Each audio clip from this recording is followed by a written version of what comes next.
This is gonna sound insane, and that's because it is. I thought about every single reason why, every question that the cinematic had for me. And I wrote down all of these questions. You want me to hear? You want me to read them? I'm gonna read these. Sup, y'all? It's me. It's your boy, Asmongold. Man, I have no idea what's gonna happen next expansion. I'm gonna just be honest with you guys. I feel like every single time that a new cinematic comes out, Blizzard outdoes themselves. They do. They completely outdo themselves. Because you think that after every cinematic, it can't get worse than this. This is as bad as it can get. Whoa. Apparently they took that as a challenge. So 9.2 Aftermath, the state of WoW and fans. Here we go. This is the this is the situation right here. And I don't disagree. I feel like this is the way that a lot of people feel right now. Did we expect anything else? So there is a small glimmer of hope in the very, very smallest region in my mind where I thought to myself, maybe, just fucking maybe, they could come out and come up with some cool plot twist or something interesting. I really did. And was it copium? Was it hopium? Yes, it was 100%, because I thought there's no way this was all for nothing. There's no way that it's all going to come down and none of it's going to matter. How could this happen? How could this possibly happen? And then it did. And that's about exactly how I feel. Right there. Hopium, we still have campaign chapters. So wait, so they copied that picture? I wouldn't be surprised if there was probably somebody at Blizzard that made that connection, and they made it even more like that because of the connection. I don't even really think that's a bad thing. So at least they broke the cycle of good expansion and bad expansion.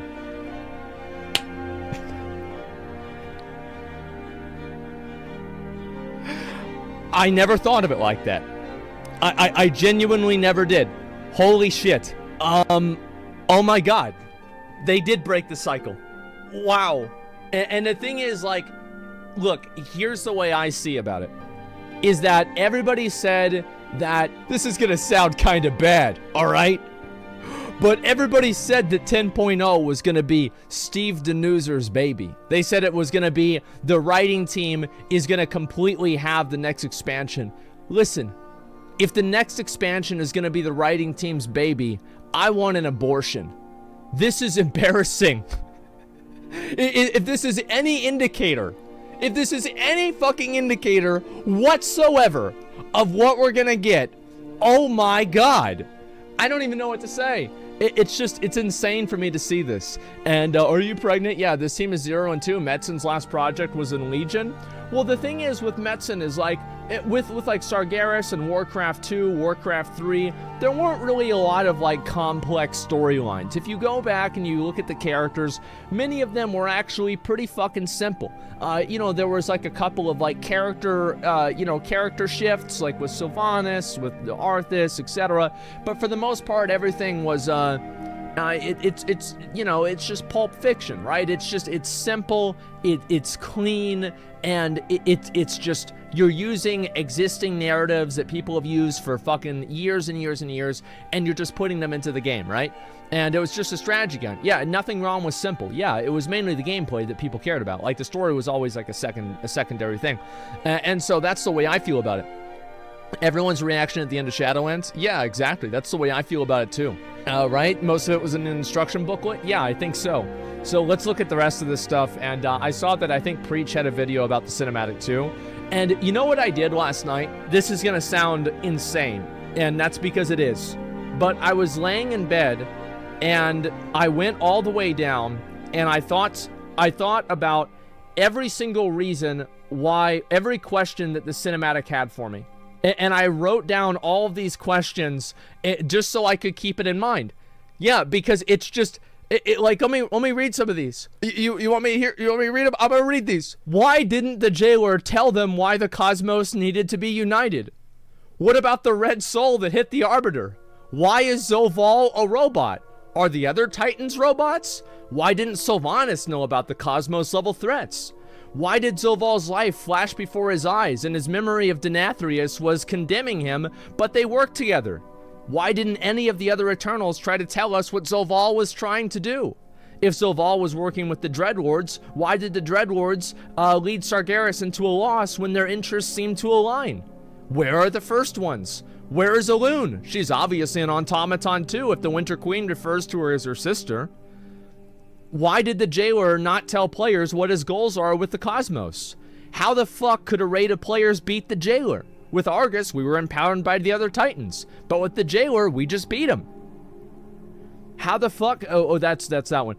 Why is he called the Jailer if he's the one in jail? Why didn't the first ones just turn him off? Why did the residents of Oribos accept the current defective Arbiter, but not Zoval? Why did they trust in the current Arbiter's purpose, but not Zoval's purpose? Who ruled over the Maw when the Jailer was the Arbiter? Oh my god. You know what I mean? Like, this is... It's insane. Like, how are there this many of these that are in the game? It's just nuts. And so, yeah, you have to pay for the book. Yeah, and then the book is gonna probably be worse. How fucking sad, man. Yeah, I know. Why and how he turned into a doll? I don't know how he got. I don't know how. I feel like all of the Eternals are robots or automatons. Basically, that's what it is. Tweet it. The thing is, like, I feel like I made a tweet about this, and you always have people that, like, these are the WoW fans, and these people are ride or die, and they've been dying a whole lot lately. And these people are like, wow, another negative tweet about World of Warcraft. The cinematic was good. Why can't you just say the cinematic was good? It was good. It was a cinematic. Did you see it played, the cinematic, and then the Jailer died? What do you want? I mean, we got a cinematic. Well, how can you complain about it if we just got a cinematic? How does that make any sense? And that's how they think. It's crazy. So I want to go over, and I'm going to look at Preach's reaction to this in a minute. And so let's look at this here. And I'm laughing my head off at the remaining WoW fans. Just learn to call it quits. The thing is, like, I don't really care about the story that much, but I feel like the story is, like, whenever it's bad, it's like 20% of the reason why WoW is bad, and whenever it's good, it's only like 5% of the reason why WoW is good. Like, it's not really a big deal, and I feel like there's a pretty low bar to being good story. You ate shit, why are you complaining about your food? You just ate? Well, the thing is, to me, right? Yeah, why are you complaining about your food? You just got food, yeah. yeah, there it is. You had to eat shit, yeah, but you got food, didn't you? Duh. Yeah, 20 years for this, guys. That's what it was. And then I read the book, and I wish I could unread them. Yeah, I read the books whenever I was a lot younger. I thought they were okay. As someone who lived in a society once said, you get what you fucking deserve. The thing that pisses me off about the ending cinematic is that we still don't know anything about the Jailer's motivation. Yes. So, that's right. And you never will. You think that, like, oh, it will all be revealed. Everything will be explained. It won't. Like, just get that out of your head right now. Because in order for it to be explained, that would mean that Blizzard... Because here's the good thing about the way that Blizzard does things. If you never explain anything, you can basically have retconning that happens behind the scenes. Because the players don't know why things are happening. They have no idea. So what they do is they just put this stuff, they're like, yeah, this is what's kind of happening. However, they can never be wrong because they always just go back and do something different instead. You see what I'm saying? This is the plan all along. Yeah, so it means they can do different stuff. I can't even put into words any of this. They killed Vol'jin for this. They scuffed the Burning Legion for this. They demonized Sylvanas for this. They made the Horde commit a genocide for this. I don't know about that one. I guess Teldrassil, yeah, you're right. They shafted Bolvar and dissolved the Lich King entity for this. They undermined over 20 years of lore for this. Yeah. Horde does a war crime each expansion anyway? Yeah, that's because they're savages. Let's go back over here. WoW Andes and WoW, I can't defend this shit. No, here's the thing, is that it was just, oh, called it, spoiler, alright, let's see it. Next expansion will reveal that Jailer wasn't really evil, and his goal was to defeat a never-before-heard-of bad guy whose motives and backstory are unknown. But he's seriously a big threat to Azeroth, you guys, like Titan+++. The expansion after that will realize that the Titan+++ baddie wasn't really evil, and his goal was to defeat a never-before-heard-of bad guy whose motives and backstory are unknown. But he's seriously a big threat to Azeroth, you guys, like Titan++++. And the expansion after that will reveal that... Yeah. Yes. 241 days ago. That's right. There it is. There is the picture right there. Arthas, Ner'zhul, Kil'jaeden. It's just like Sargeras, the Jailer, the unknown enemy. Well, we'll find out about him in the next patch. Yes, there it is. You can get away with that once, maybe twice. Yeah, no, I think that it's good if there are some cases where that happens, right? It's like a good example of this is like Star Wars, right? It's like you don't even really see the Emperor a whole lot, and like Darth Vader is really the main villain, but the power really is the Emperor. And so I think that's a good example of like where it would work, and it's fine, but there's many other cases where it's not. So yeah, let's look at this other one. April 19th, Jaina, Sylvanas, Tyrande, and Alexstrasza. I wonder what she's going to be wearing. You know what I mean? Because like Alexstrasza has always been really, really hot. So that's probably going to change. And yeah, I don't really know what full body armor. Yes, probably, yes, full body armor, exactly. And the dress of fruits. What kind of biological do you think Alexstrasza is going to be?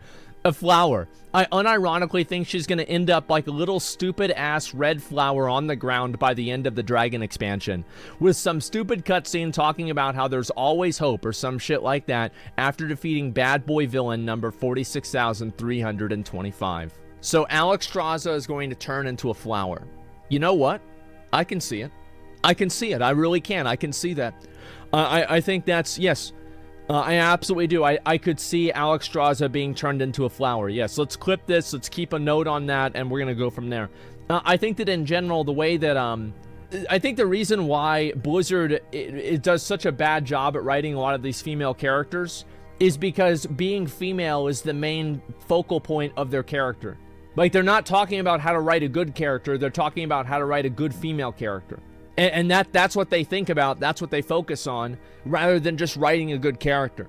Like, you can think of plenty of characters, like Sylvanas was a great character in Warcraft 3, where she was just like this hot banshee that, you know, like, it did a bunch of cool shit, right?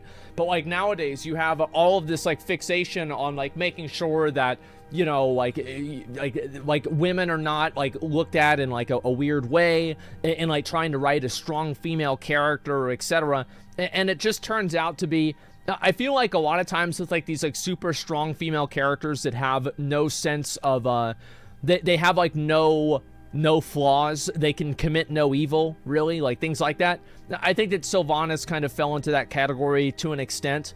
And I think that with a lot of those characters, it's kind of like the female version of, you know, these, like, male characters who are just, like, these, like, fucking super powerful characters that have, like, no weaknesses, like Superman or something like that. Yeah, they're Mary Sue's, yeah.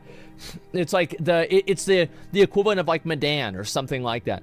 How about just writing a strong character? Yeah, there's plenty of strong characters in literature and also in other games. There are strong female characters that people don't look at or think about, oh wow, this is a female character, etc. I think that it goes to really show how Blizzard views Sylvanas whenever they take out Garrosh calling her a bitch. Like, Sylvanas is a bitch. She acts like a bitch. She talks like a bitch. She looks like a bitch. She's a bitch. She is. And that's all there is to it. Like, everybody knows it. Literally, everybody knows. Garrosh just said what everybody was thinking. She's fine now. Yeah, she is really hot. And people put up with it. Because she's really hot. You know, even Garrosh put up with her shit. Because he didn't fire her. He says, you fucking bitch. It is what it is. Right? And that's it. And that's fucking fine. So, don't tell Danuzer about Egwene. Well, I mean, I feel like she's kind of out of the story entirely. And so, that's all there is to it. So... it's like the reason why I think they did that is because they are fixated on the fact that she is a female character. It's not about her being a good character or a bad character. It has to do with the fact that she is a female character. Stop writing the story based around someone's gender and just write a good character, and it's not going to happen. In my opinion, do you remember what I said before about how what I was really worried about at the end of Shadowlands is that they were going to write the story and it was going to just come out of nowhere, that the jailer was like trying to, it's like basically, so Steve Denuser said that, you know, he thought Game of Thrones Season 8 was really good. And whenever I saw that, I said, well, yeah, it would have been really good if it was Season 9 or Season 10, but it happened too early and there wasn't enough build up to it. Like, if every single thing in Game of Thrones had happened the exact same way and there had just been more build up to it, everything would have been totally fucking fine. So he said Season 8 was good, and I think that this is another indicator that I was right, is that what they tried to do is they tried to pull some kind of last minute fucking, oh, wait, but just wait a second, it's different. And that's what it was. And they did the exact same thing. He tried to have like a, you know, basically like a twist in the story, but this isn't an M. Night Shyamalan, The Sixth Sense, The Village twist. It's just like, surprise, here's the thing that there was no fucking lead up to, and you were all wrong. Subverting expectations. Yes, the goal should not be to subvert expectations. I think that whenever you subvert expectations for the sake of it, you're probably just making a story that doesn't make sense. Like, it's subverting expectations whenever George R.R. Martin does it, and it's not making sense whenever most other people do it. That's what it comes down to. Subverted expectations that it would be a good show? Yes, something like that, absolutely. Do you think Blizzard keeps making stupid moves like this so people keep talking about the game like me and Velior? I don't know. I wish that they'd make good moves and then that way we'd just play it instead. I feel like that would be much more nice. Do they use professional writers to just give the devs a pen and let them spur up?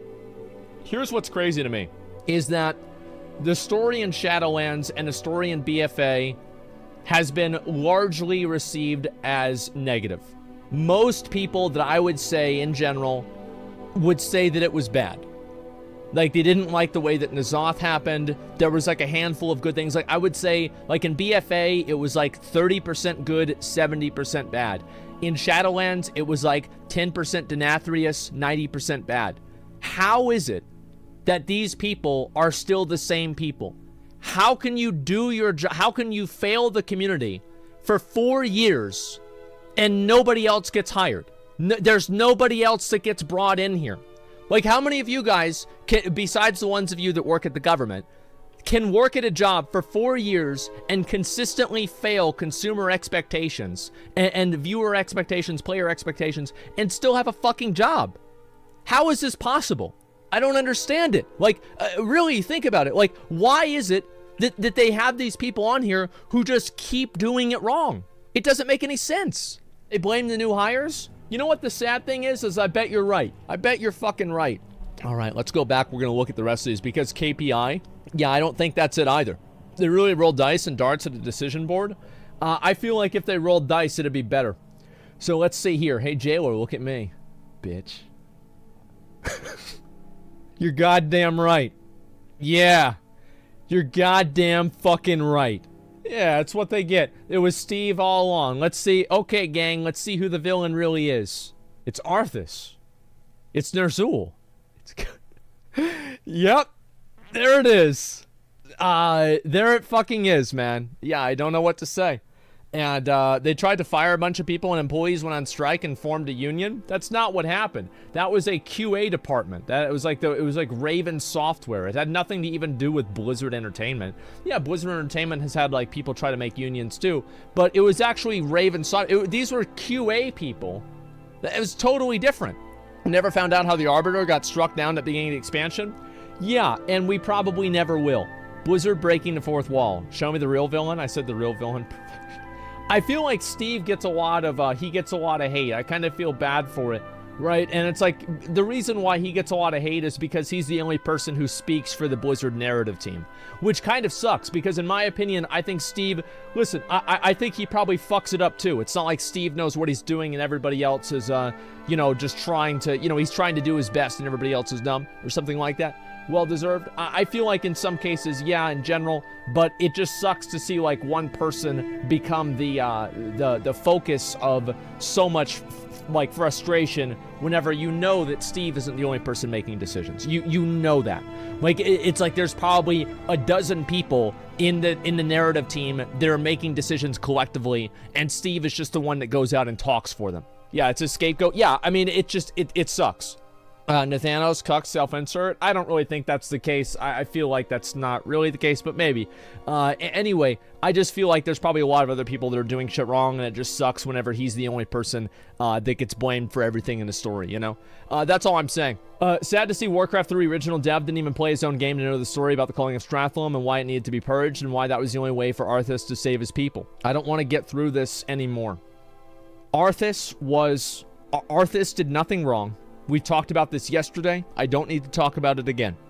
Anybody who genuinely thinks that Arthas was actually the bad guy or Arthas was the villain, I don't know what to tell you. I genuinely don't know what to tell you, because this isn't like COVID.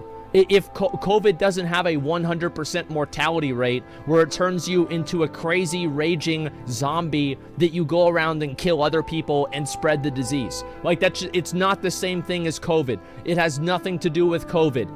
It's a terrible comparison. Yeah, COVID doesn't have a 100% death rate. That's it.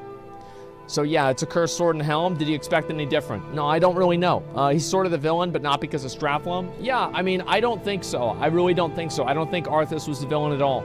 I think that, like, with burning the ships, for example, there were cases in real history where somebody burned the ships and it actually did motivate their people. Now, the person who did that, I'm thinking of, is Hernan Cortez, who was he was so much of an asshole, right? I think it was Spain. He came from Spain. They spent, like, the equivalent of, like, probably tens of millions of dollars to get rid of him because he's such an asshole. Right, yeah, he was the worst guy ever. And so anyway, Alexander the Great did that. Yes, many cases in history where the leaders have burned their ships to show that, like, to their men, like, there's no going back. This is all that we're going to do. Now, you can say that that's a bad thing, etc., but also it's worked. Like, and I think that's always, you know, that's the thing with, like, a character like Garrosh, for example. You know, savagery and brutal savagery, but effective brutal savagery. Like, where does that exist? You know, what is that? Sacrifice for the greater good. Yeah, there you go. In Stalingrad, Soviet officers shot soldiers who didn't want to attack. Yeah, I mean, there were a lot of cases where that happened. It was very, very common. So to say, like, this is something that, like, didn't happen or whatever, it's not really true. I feel like, when was the last good cinematic? There was the Garrosh cinematic, which apparently was made in one day. Legion, I feel like, yes, Legion, I actually feel like a lot of the Legion, to be honest with you, I think some of the BFA cinematics were pretty good. Like, am I the only person that thinks that? Like, some of the BFA cinematics were, like, genuinely pretty good. Like, especially the Jaina ones, some of the Talanji ones, like the Bon Swambi ones. I didn't hate them. I thought that they were relatively well done. What do you guys think? You guys think they just sucked or what? BFA Lost Fleet cinematic? Yeah, there was that. First half of BFA only. I feel like... Sorry, there's a hair in my mouth. It's like, I have the hair right here, and sometimes I accidentally eat my own hair. It's very unpleasant. So anyway, yeah, Jaina was a crazy bitch. Yes, she was. Jaina was the reason for 3D expansions. That's right. I know that. I've said it before. Bon Swambi, yeah, Bon Swambi was fucking great. But the fact is that, like, a lot of the times with these cinematics, what ends up happening is that, this is what's happening with the Jailer again, is that we are in... So, like, have you guys ever, do you know, like, what a Russian nesting doll is? So, like, it's you know, like, those dolls, and, like, you open it, and it's another one inside of it, and then you open it, and there's another one inside of that, and you open that one, there's another one inside of that one, right? Okay, so that is the way that Blizzard designs intent in WoW. You see, you thought it was Arthas, but it was Ner'zhul. You thought it was Ner'zhul, but it was Kil'jaeden. You thought it was, fucking Kil'jaeden? Bruh. That was Sargeras. You thought it was Sargeras? Well, he's only doing that because of the Void Lords. Or you thought it was, no, you thought it was Sargeras being manipulated by the Dreadlords? Yeah, but the Dreadlords are being manipulated by the Void Lords.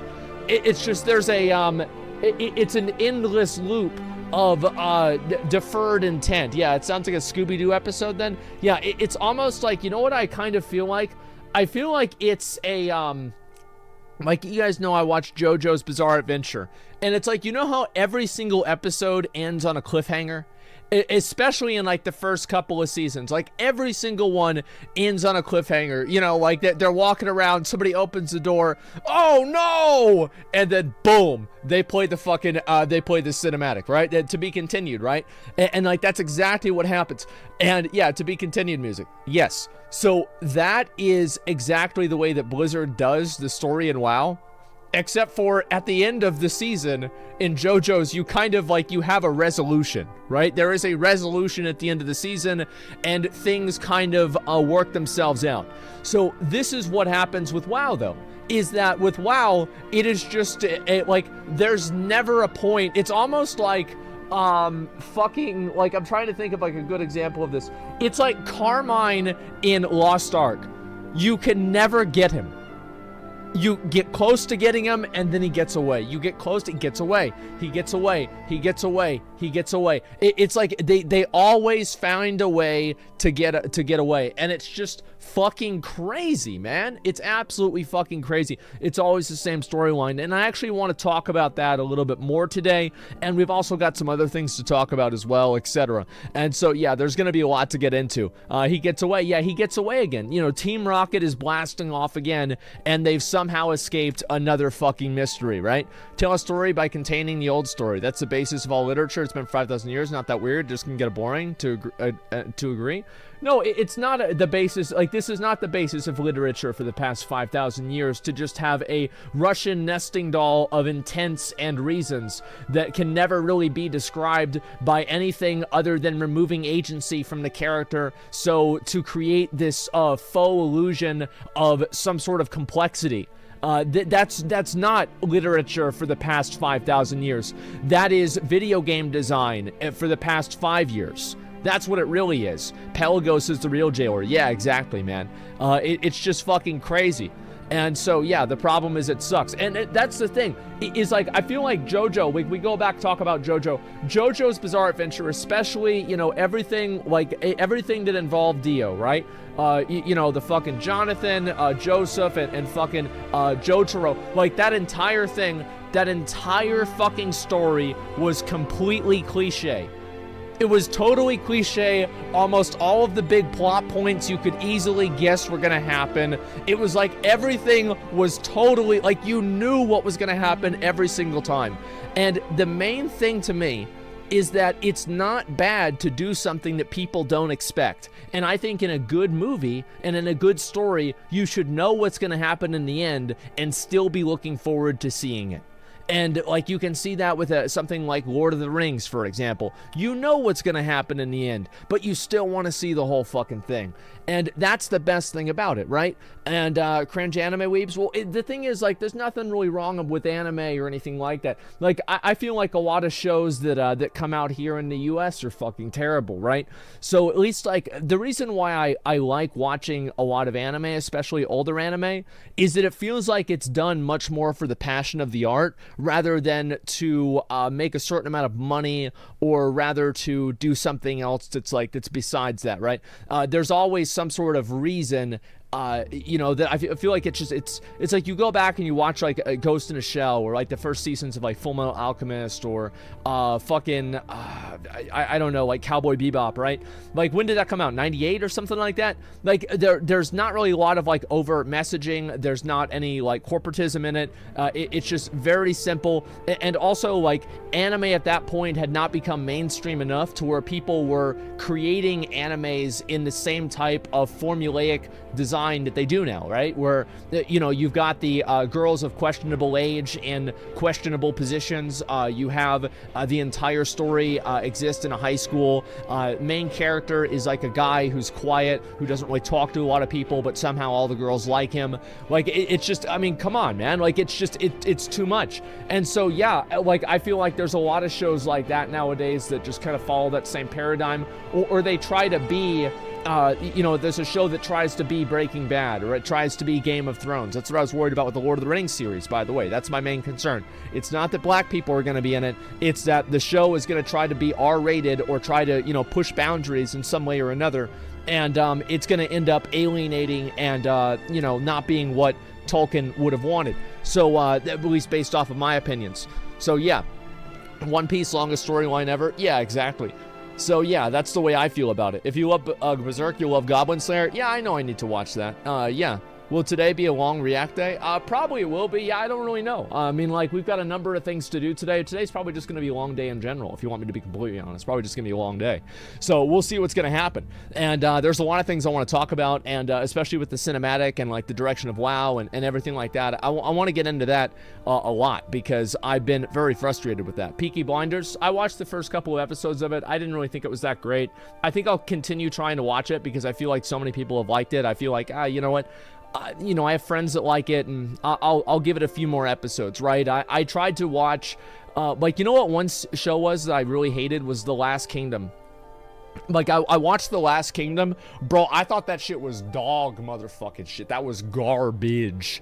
I hated The Lost Kingdom. And it was weird, right? Because, like, okay, you have, this is, like, Vikings, and why Vikings and swords? Like, how is this not something that I'm having fun with immediately? And I don't know why. I just couldn't get into it. It's weird.